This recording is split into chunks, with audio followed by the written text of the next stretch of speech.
Salve, salve, gente amiga da bola! Estamos chegando aí com mais um programa 7-1. Tem alguém com retorno ligado aí, eu não sei quem é, hein? Mas vamos lá, galera. Ó, muito futebol aí no nosso programa de hoje. Santos com time reserva vence aí o São Paulo. O São Paulo parece que quer perder a liderança, mas tem gente que não está chegando, né? Léo, ó o seu Flamengo, hein? Meu Deus do céu! Vai perder a vaga na Libertadores com essa regularidade, hein? Ai, ai, ai. Eu não posso falar muito não, mas tudo bem. Vamos lá. Vitão, diz para mim, é o Palmeiras que vai chegar aí no Brasileiro também, vai botar todo mundo para ficar nervoso e vai abocanhar o terceiro título da temporada? Começo com você, seja bem-vindo. Palmeiras está naquela situação, é que nem aquela piadinha que tá rolando na internet, né? Palmeirenses fazendo conta, aí tá um pro outro, só não pode. Ele, mas eu quero, mas não pode, sossega que o foco não é esse. Deixa rolar. Deixa rolar, o que tiver que acontecer vai acontecer, mas ó, não começa a surtar não, porque é difícil. Não, muda o foco, viu? Porque a Libertadores tem dono já. Ah, pronto. Agora pronto. Então, posso fazer uma perguntinha? Pode fazer. Foi pênalti ou não foi pênalti?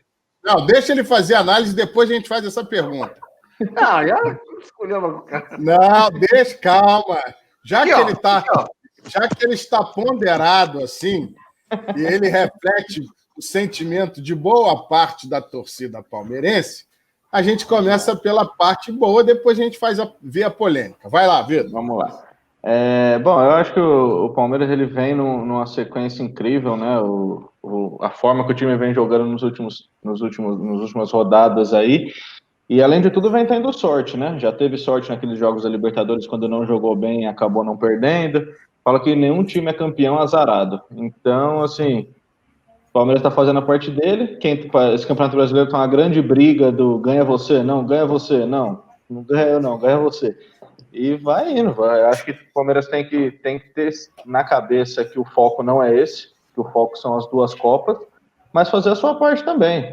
Eu acho que pode ser com o time reserva, pode ser com o time B, o Palmeiras ainda era assim favorito e tem a obrigação de ganhar e de jogar bem contra um Sport, como teria também contra um Botafogo, contra o Goiás, contra todos esses times que estão na parte de baixo da tabela.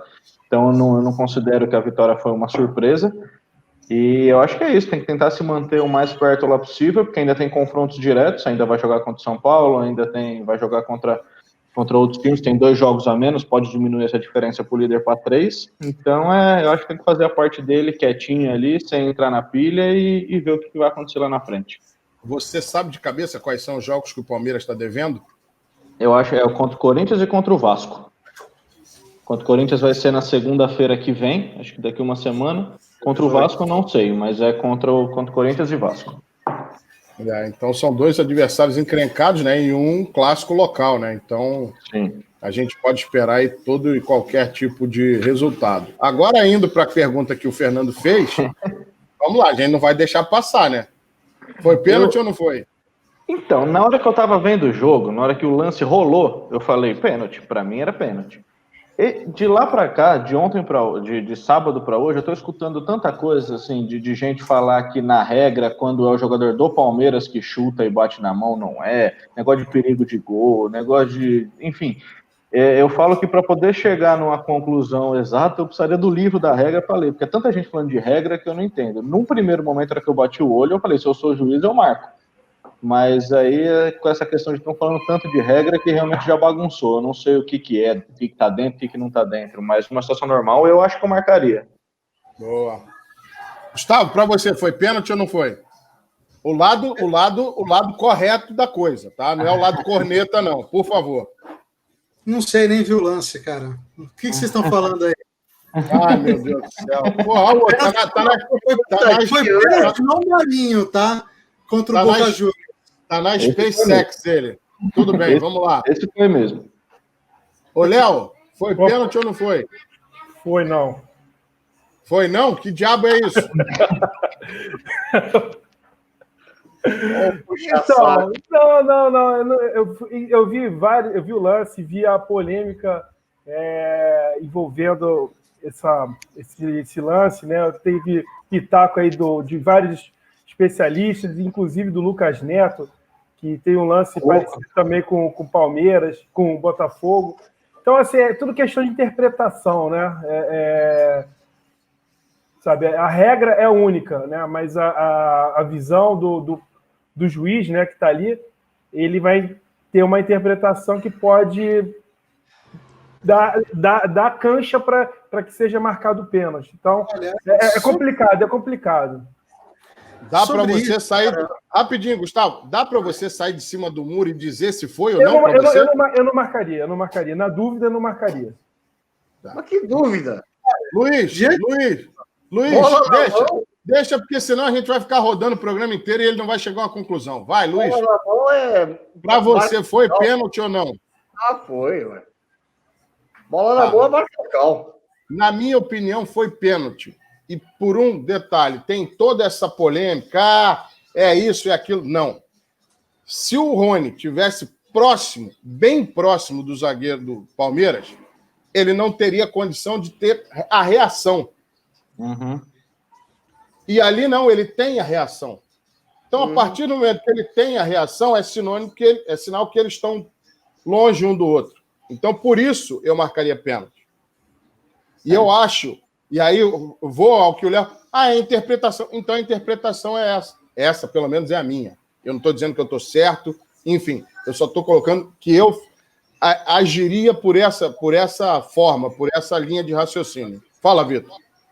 Não, na verdade, o que eu digo é assim, tem toda essa questão de análise de regra, saber se vale, se não vale, se está na regra, se não está, mas o que eu julgo é o seguinte, sendo totalmente leigo de regra, se fosse ao contrário, eu estaria puto. Então foi. Se fosse ao contrário, se fosse contra o Palmeiras na hora, eu ia ficar indignado. Então não tem como falar que para mim não foi. Diante de todos esses depoimentos, a única coisa que eu acho é que a regra deveria ser menos especulativa. Tem que ser técnica. Claro. Tem que ser técnica. Isso é falta, isso não é. Pronto. Isso é falta, isso não é.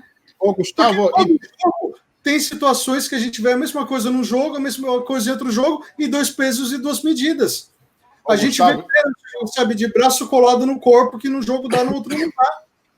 O que tem que ficar claro o que é bola na mão ou pênalti. Isso tem que deixar... Não tem essa definição. O que é mão na bola ou o que é bola na mão.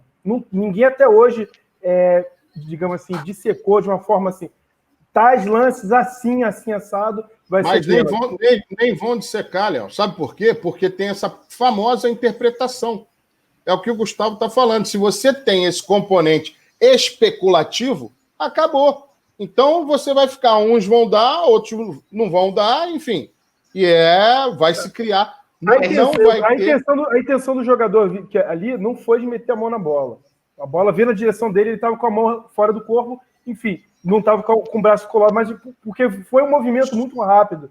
Então, mas dá o tempo dele reagir, Léo. É por isso que eu estou falando. Se ele tivesse próximo ao zagueiro, a bola ia bater, ele não ia conseguir fazer o movimento. A partir do momento que ele faz o movimento, ele tem tempo de reação. Então, por isso, para mim, foi pênalti. Então, acaba com essa especulação de uma vez. É aquela história. O que o Gustavo falou. Tem, às vezes, o braço está colado e tem gente apto marcando a penalidade. O problema todo é o seguinte. Dá tempo de reagir? Se dá tempo, meu amigo, não tem como. Aí tem que marcar. Pelo menos para mim. Essa é dessa maneira que eu vejo. Mas vamos lá, vamos seguir aqui. Gustavo, então já que a gente falou um pouquinho aí do Palmeiras, né? Que o Palmeiras tem jogos a menos e está chegando aí, mesmo com os times mesclados e conquistando pontos importantes, eu vou puxar para você agora. Time reserva, pensando na Libertadores, hoje é o dia do Santista passar o dia fardado, né? Cara, gostei muito do jogo, não só pelo resultado, mas porque o Santos jantou o São Paulo, fez a refeição completa. Mas aí você pode falar, nossa, mas o Santos não encostou na bola o jogo inteiro.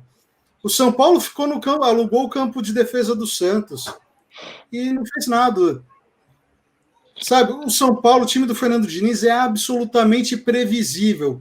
E o Santos se poupou para o jogo do Boca Juniors e desgastou o São Paulo o jogo inteiro. O Santos desgastou o São Paulo fisicamente e emocionalmente, porque os caras ficavam com posse de bola, tentava, sabe, ia cansando e o gol não ia saindo, não chegava. O João Paulo não fez uma defesa, foi eleito o melhor em campo, não sei por quê, porque ele não fez uma defesa, não fez. Ele tirou uma ou outra bola de soco, que era cruzada, mas assim, o São Paulo não ameaçou o Santos.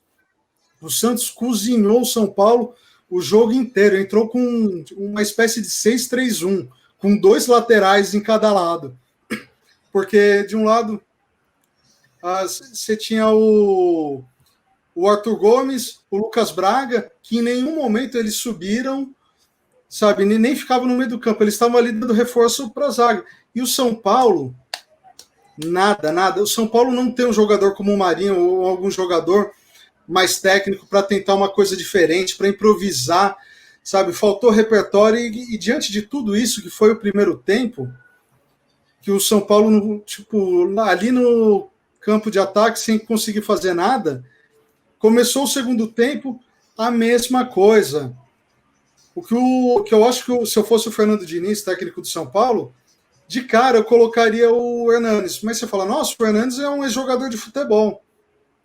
Mas não é para o cara jogar bola ali na frente, como ele entrou, porque ele botou 5 jogadores do São Paulo para ir lá para frente. Para quê? Você precisava de um cara para ficar atrás, sem jogar, mas para pegar uma bola e dar um chute de fora da área. E isso o Hernanes fez muito bem, só que não foi feito. Tá? Então o Santos, assim, mostrou que para o jogo contra o Boca Juniors pode jogar contra o assim, exatamente como jogou contra o Grêmio, extremamente ofensivo e jantar. Ou se precisar segurar o resultado, fazer exatamente como fez com o São Paulo e garantir uma vaga para a final. O Santos, no segundo tempo, fez as 5 substituições, colocou 5 titulares. O São Paulo fez 5 substituições, colocou 5 reservas. Deu uma equilibrada nisso daí. Ou seja, o que mais me chama a atenção nessa história toda, o Kiko está ali maravilhado com a tua análise. Eu vou chamar dele, que eu quero ver o que ele vai falar a respeito, né? Luiz, vamos lá, olha só. Torcedor santista tá assim, rindo de orelha a orelha em função desse resultado. E o torcedor são paulino, o que fala a respeito disso? Nada. Eu ia fazer um minuto de silêncio, mas vocês iam falar que eu estava preso ainda. Na verdade é o seguinte, o São Paulo mostrou uma coisa que a gente comentou há um tempo atrás, que é a dependência do Luciano. O Luciano não joga, o São Paulo não joga nada. Parece que não tem jogado, assim, parece que só tem essa peça que seja criativa no São Paulo. Não é verdade, mas parece. Porque desde que o Luciano saiu do time, machucado, o São Paulo não conseguiu fazer nada. Então, o Diniz, ele tem que fazer alguma modificação. O Gustavo falou uma verdade, pode pôr o Hernani ali para mudar, pode pôr o Toró, pode pôr qualquer um. Mas ele tem que fazer uma substituição lúcida. E eu acho que nesses 3 jogos não foram substituições lúcidas, e pior ainda, o time parece que não está focado no que tem que fazer.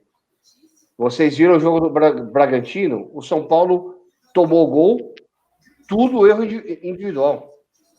Tudo assim, vou tocar ali, vou sair jogando, perdeu a bola e tomou gol. E ontem, se vocês olharem... Eu acho que tem mais equipe que está jogando assim também, Luiz. Conheço bem. Tem várias. Conheço bem. Se você olhar o gol do Santos, é horrível o gol do Santos. Um gol de placa, merece um busto. O gol do Santos, olha, eu vou te falar. Eu comentei com o Gustavo, aliás, comentei com vocês no nosso grupo do WhatsApp. Eu vi o gol do Santos e o gol do Vasco, que o Vasco fez, o que o Germancano fez em cima do Thiago Volpe.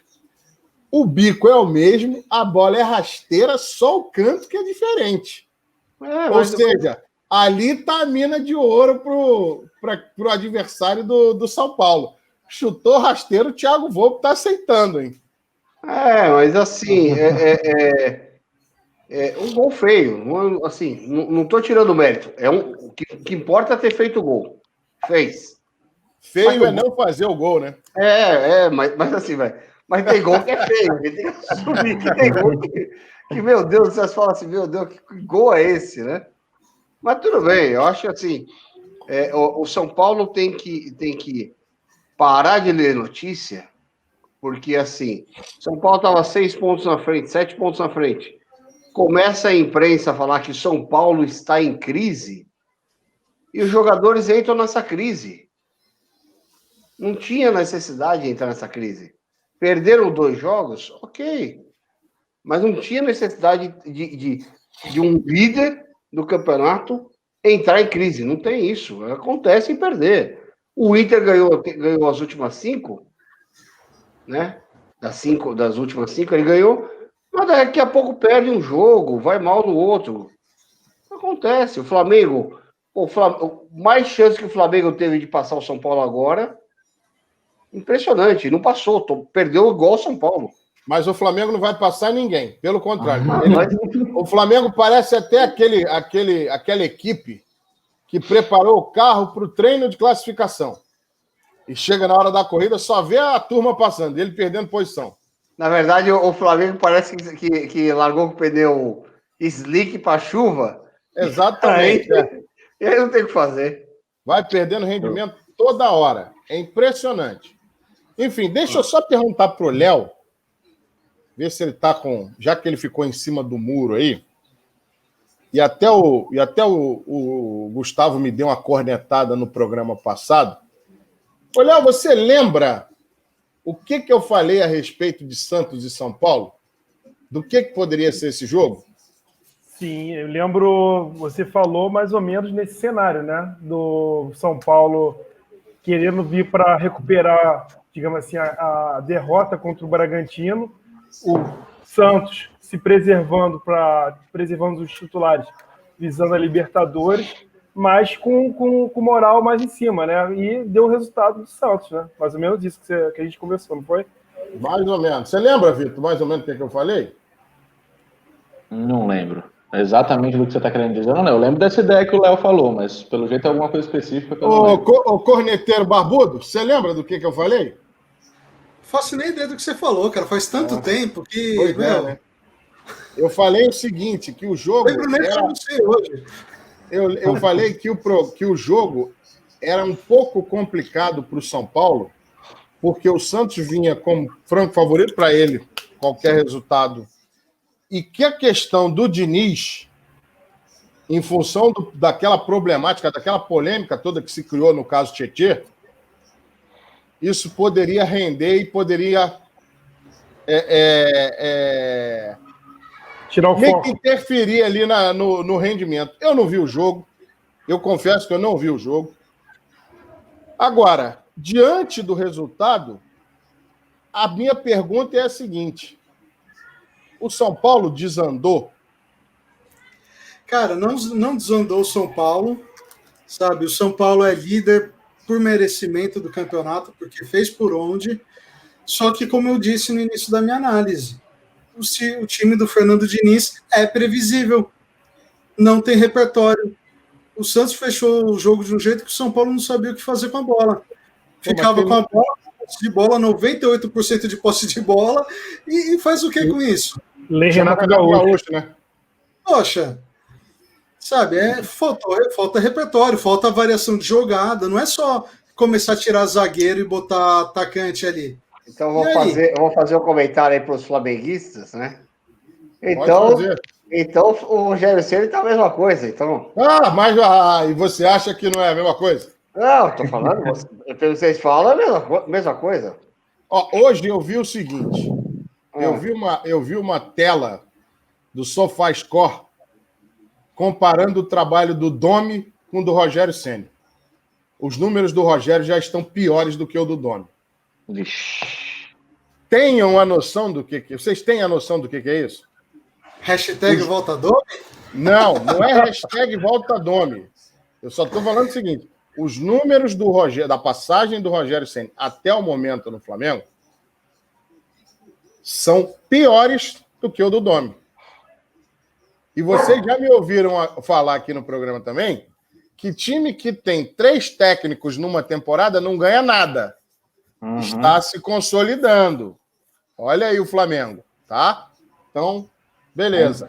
Por isso deixa eu acho que o Rogério Ceni vai ser campeão ano que vem pelo Flamengo. Esse ano agora pelo Flamengo. Então deixa eu fazer uma pergunta. O Rogério não começou um trabalho, não chegou na metade, pegou um trabalho no final já, reta final de campeonato. Começando o trabalho novo aí ano que vem, vai dar certo ou não vai ter tempo de treinar? Ano que vem não, esse ano. Esse ano, vai. Começando o Cariocão. Gustavo, então vamos lá. Se você quiser, bota aí em algum canto o programa do Cariocão. Cariocão começa 4 dias depois do término do Campeonato Brasileiro.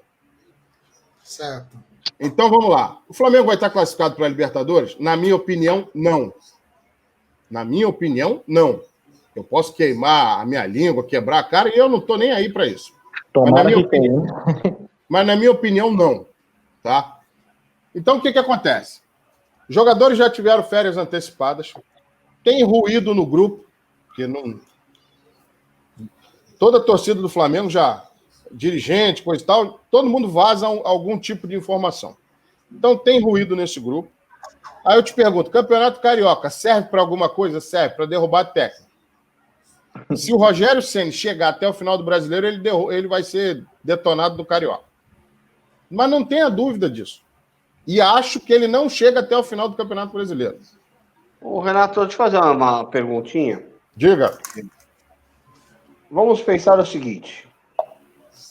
Do mesmo jeito, se o Flamengo, o Campeonato Carioca, é muito fraco. O Flamengo. Sim. Ok? Será que não é a chance do Rogério Ceni, entre aspas, fazer um bom trabalho e ter uma segunda vida para o Brasileirão que vai vir? Aí que tá. Isso seria num mundo, digamos, papel, né? Racional. Uhum. Só que, na minha opinião, o que vai acontecer? Justamente pelo fato do Campeonato Carioca começar 4 dias depois após o Brasileiro, essas primeiras rodadas o Flamengo não vai jogar com o time completo. Esses caras vão forçar a barra para ter pelo menos aí 1 semana, 10 dias de folga. E aí o que acontece? São 10 dias que se perde de preparação. Enquanto isso, quem tiver no comando, seja o Rogério, enfim, vai ter que começar a trabalhar com a garotada da base. E aí, o que acontece? 2, 3, 4 rodadas do Campeonato Carioca. Carioca esse ano tem 11 rodadas e acabou, meu filho. Ou vai para a semifinal ou não vai. Então, na minha opinião, nem tempo para ajustar time o Carioca vai dar. O que eu falo é o seguinte, se você parar para pensar, fora os 4 grandes, o Rio de Janeiro não tem nenhum time.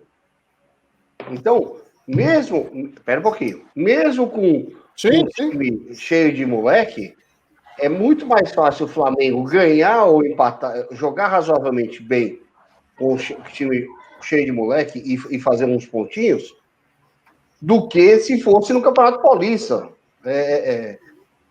Aí sim o Flamengo tá roubado. Agora, no Carioca, eu não sei, eu não vejo os times da tabela lá com chance de ganhar do Flamengo, mesmo. Não, eu também não vejo, não, Luiz. O problema todo é que eu canso de falar aqui para vocês. O problema é o próprio Flamengo. O problema é dentro do clube. Porque tem algum problema muito sério acontecendo no Flamengo e não é de agora. Uhum. Então, assim, você vê jogadores que até então eram incontestáveis, como Everton Ribeiro, Gerson, o próprio Gabriel. Gabriel, tudo bem, sofreu uma série de contusões. O Bruno Henrique, os caras não vêm jogando absolutamente nada. E o pior de tudo, você não vê a mínima vontade de querer melhorar. Você viu o que aconteceu ao final do jogo contra o Fluminense, o Arrascaeta falando em falta de vergonha. Ao final do jogo contra o Ceará, o Diego falando em postura. Gente, isso tem um problema sério no grupo. E aí, o técnico tenta afinar ou tenta fazer algumas modificações que não dão certo e insiste, isso aumenta ainda mais a insatisfação desse grupo. Então, meu amigo, é rota de colisão total. Já está satisfeito com quem? Não tenho a mínima ideia. Sobre o Rogério Ceni, eu vi um comentário, eu não lembro aonde, em qual canal, qual o jornalista que comentou isso, mas que eu achei perfeito, assim. O Rogério Ceni, ele era um cara, assim, vamos comparar com artes marciais, ele é como se fosse um lutador ali faixa amarela, que ele lutava nessa categoria dele, ele arrebentava todo mundo. E aí o pessoal começou a querer forçar ele a botar ele para lutar com os faixa preta, antes da hora, antes de esperar ele passar da amarela para vermelha, para laranja, para até chegar na preta. Então, assim, ele já chegou pegando um caminhão desse, um Boeing desse que estava desgovernado na época do Domenech. Aí já não deve ter uma relação boa com atletas, porque essa atitude que vocês viram que o Gabriel teve, de sentar no banco de reserva e tirar a chuteira, eu vi uma matéria hoje, que é a terceira vez que ele faz isso. A primeira vez que ele faz isso foi quando ele estava pé da vida na Inter, e depois que ele fez isso, ele nunca mais jogou lá. E a segunda vez que ele fez isso foi com o Tite nas eliminatórias, quando ele foi convocado e não entrou. E que gerou um baita do mal-estar ali na comissão técnica da seleção. Então, assim, você imagina para um cara desse pegar uma birra de um treinador? Vocês lembram que o time que agora enfiou 3 no River e está quase na final da Libertadores, final da Copa do Brasil, perdeu para Botafogo e para Curitiba em casa. Então, assim, quando o elenco pega a birra do cara, é difícil recuperar. Vai ser complicado. E vocês viram o diálogo dele com o Rogério e o Rogério com a pranchetinha. Pô, tipo, o que você tá querendo? Cara, aquilo ali é a imagem que derruba qualquer um. Exatamente.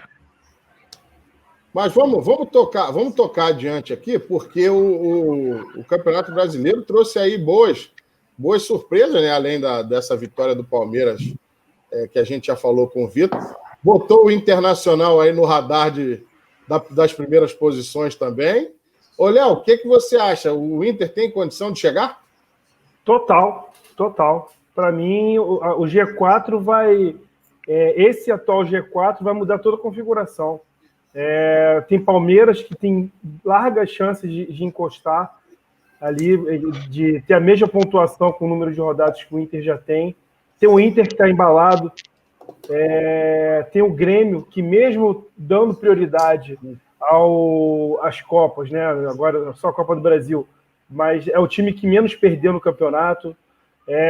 O Atlético Mineiro tem mantido essa, digamos assim, uma regularidade, né? Não tem brilhado, né? Mas como despontou no início do campeonato, mas tem mantido uma regularidade.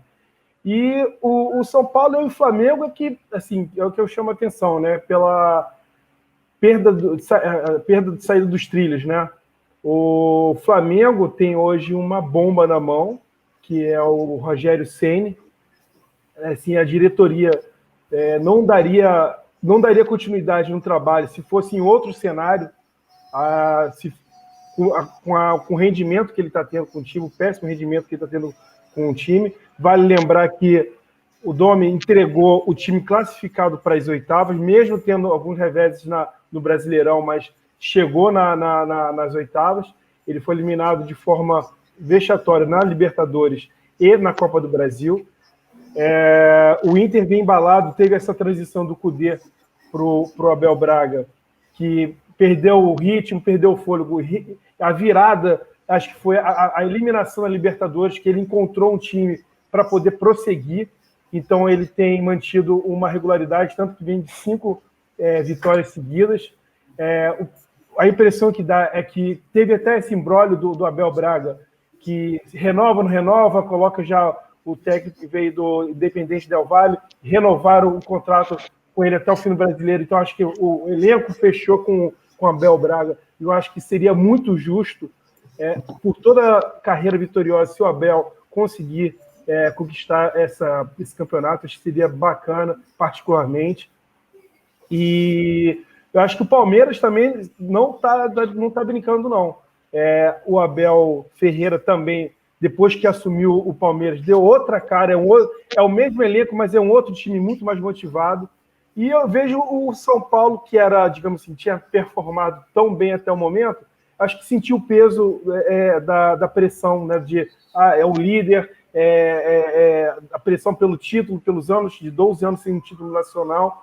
Então, eu vejo dessa forma que o time do Diniz, o Diniz sentiu, acho que ficou muito claro como ele desandou naquela crítica com Tietê. Ele é um profissional, ele é um técnico, mas ele é formado em psicologia, e aquela postura dele se traduz até em assédio, se a gente for pegar na legislação. E o Flamengo realmente, como vocês bem analisaram aí, perdeu totalmente o rumo. Não acho que não vale colocar apenas a conta nos técnicos, né? Acho que vale também o peso da responsabilidade para os atletas, principalmente para os atletas de medalhões, que conquistaram tudo no ano passado, praticamente tudo, e agora estão patinando. Teve uma análise que o Guto Ferreira fez após a partida da derrota para o Flamengo, que a diferença do Flamengo para o Jorge Jesus para o Flamengo 2020 é a transição do ataque para a defesa, seja indo para atacar ou para defender, que é muito diferente, é lento, e essa lentidão deixa a defesa vulnerável para os contra-ataques do adversário. E realmente isso se traduz em campo. Dois contra-ataques rápidos do Ceará que traduziram em gols, e o Flamengo tem entregado a paçoca aí em vários jogos da mesma forma. E quando você termina o jogo tendo o Arão de zagueiro e Vitinho de lateral direito, é sinal que a coisa tá ruim pra caramba, né? Verdade. Aí, meu amigo, não tem jeito. O Arão já não sabe jogar na posição de origem dele. E o Vitinho, muito menos, meu amigo. É improvisado, então. O G4, acho que na 38ª rodada, o G4 vai estar configurado de outra maneira. Boa. São Paulo em primeiro, Palmeiras em terceiro, Grêmio em segundo e Inter em quarto. Vai estar assim, eu tenho certeza. É mais ou menos essa configuração aí mesmo. Pessoal, olha só, eu queria só puxar um outro assunto rapidinho aqui, que a gente está falando porque tem mais um, apesar ainda da distância, né? Se a gente for falar, será que Corinthians com o Mancini chega aí para ganhar alguns pontinhos e roubar a vaga de alguém aí na Libertadores ou na pré? Não acredito, não. Vai classificar para a Sul-Americana, cumprir tabela. E eu acho que vai surpreender até muito, porque a gente até analisou, né? Se a gente puder até colocar aquele cardzinho na chegada do Diniz, que a gente fez a profecia de que ele iria cair na 5ª rodada, depois que ele iria cair logo. Do Mancini? Hã? Do Diniz ou do Mancini? Do Mancini. Então, a gente até falou que ele não duraria 5 rodadas, e logo em seguida ele perdeu de 5 para o Flamengo no Itaquerão. Maior derrota Isso mostra que a gente sabe tudo, né? Pronto, acabou. Não, esse campeonato está imprevisível. Acho que a questão da pandemia, toda essa questão logística, também os atletas que estão sendo poupados com os Libertadores, tudo isso está mudando a cara do Campeonato Brasileiro, a temporada toda atípica. Enfim, acho que até essa nuance na formação do G4, em vez de ter um G4 já consolidado, depois no segundo turno, você está tendo muitas mudanças. Até a própria zona de rebaixamento, o Goiás, que era praticamente o rebaixado, já está a 6 pontos para sair. Perdeu a última, mas tem mostrado uma postura diferente em campo. Botafogo e Curitiba, que realmente estão lá embaixo. Ô, Kiko, já que você está torcendo para o Goiás aí, ontem você deve ter ficado chateado, né? Porque o Vasco deu uma chacoalhada no Botafogo e abriu frente aí para o Goiás, né? Mas o Bahia tá ali, né? O Bahia tá fazendo o seu esforço. Bora, Bahia! Né? Então a gente ainda fica. Tá 3 pontos, né? Agora não sai na próxima rodada. porque por mais que ganhe e o Bahia perca o jogo dele, o número de vitórias do Bahia são 8, vai ficar 8 contra 7. Vai ficar com uma a menos, né? Então, mas ele tá... Assim, parar para pensar que perdeu para o Inter de 1-0, eu acho que o Goiás jogou muito bem. Foi num cruzamento, né? Gol do cruzamento. Cruzamento do poderoso Rodinei aí. Então você parar para pensar se o Goiás ainda tem muita chance. Eita, o cara não sabe se já faz análise, se boceja. Nossa, eu tava aqui analisando outra coisa aqui importante que a gente tava vendo aqui. Eu posso imaginar. Não, o Atlético está perdendo para o Bragantino. Tá, enquanto a gente grava o programa, né? Exatamente. Tá, então vamos lá, olha só. Ô Vitor, diz uma coisa aqui. O Palmeiras joga na terça-feira, decide aí o futuro, decide a classificação na Libertadores. Acredito que não vai ter nenhuma surpresa. Este time que você vê aqui, essa camisa, não vai pesar. Pode ficar tranquilo, não vai pesar. E o Palmeiras já vai estar classificado aí para a final da Libertadores. Que Palmeiras é esse que enfrenta o Grêmio na sexta-feira? É esse que jogou contra o Sport? Vai ser um reservão? Como é que você vê aí esse jogo?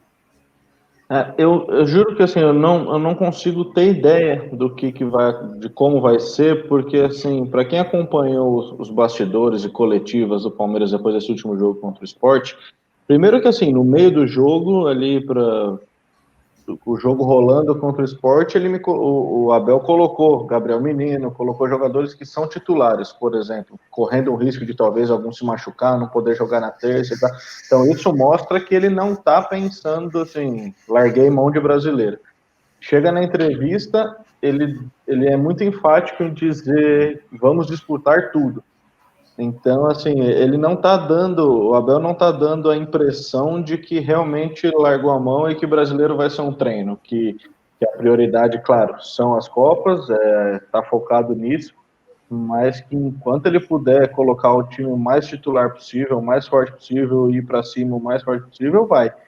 Então, assim, não dá para saber, eu achava, quando o Palmeiras fez 3-0 no River na terça passada, a gente até brincou nos nossos grupos de palmeirenses, assim, sábado contra o Sport é entrar com o sub-20, assim, tem que entrar com o time que disputou a copinha, porque esquece brasileiro, não tem mais brasileiro, e não foi isso que aconteceu. Então, pelo jeito, ele tá focado aí no máximo que for possível, então vamos ver, espero que dê tudo certo. Léo, fala aí. Eu queria só fazer um adendo, né, que o Palmeiras praticamente encaminhou a classificação para a final, né, metendo 3-0, uma classificação robusta, mas assim, a torcida do Palmeiras, né, fez aí um mosaico, né, colocando 2 taças, 2 troféus na arquibancada do Allianz Arena, e Allianz Parque, né, e isso parece que irritou muito os torcedores e principalmente o elenco do River, né, que pode entrar mordido e a gente pode ver aí um Flamengo e América do México sendo repetido aí. Não tô maldizendo a partida, mas realmente, quando um time às vezes entra mordido por uma provocação, costuma dar trabalho. Então, é só uma pitadinha a mais.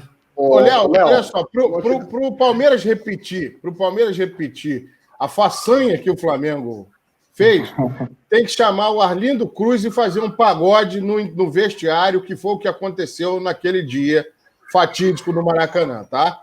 Então, eu acho que tudo bem que a pitada de pimenta que você quis dar é válida, mas eu acho que a vaca do River já deitou faz tempo. Fala, Luiz. Não, eu acho o seguinte, conhecendo bem o River, a pitada que ele vai dar chama-se solada. Canelada, Trava na canela. Vai chegar mordendo em todo lance, meu amigo. Vai começar a butinar desde o primeiro minuto.